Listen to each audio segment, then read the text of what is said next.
Welcome to McPlum, simple solutions served daily.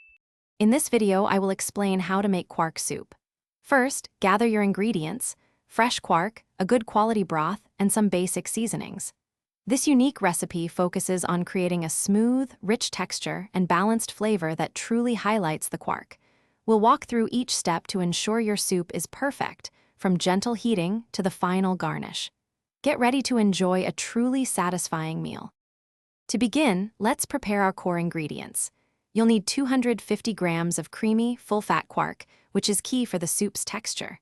Have 500 milliliters of your preferred broth ready. Vegetable or chicken works wonderfully.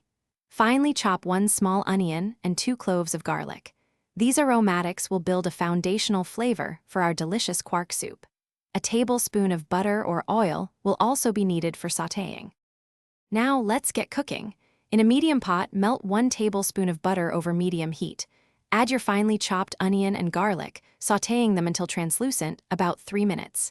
In a separate bowl, gradually whisk the quark into the warm broth until completely smooth. Combine the sautéed aromatics with the quark mixture in the pot. Gently heat the soup, stirring constantly, but do not let it boil.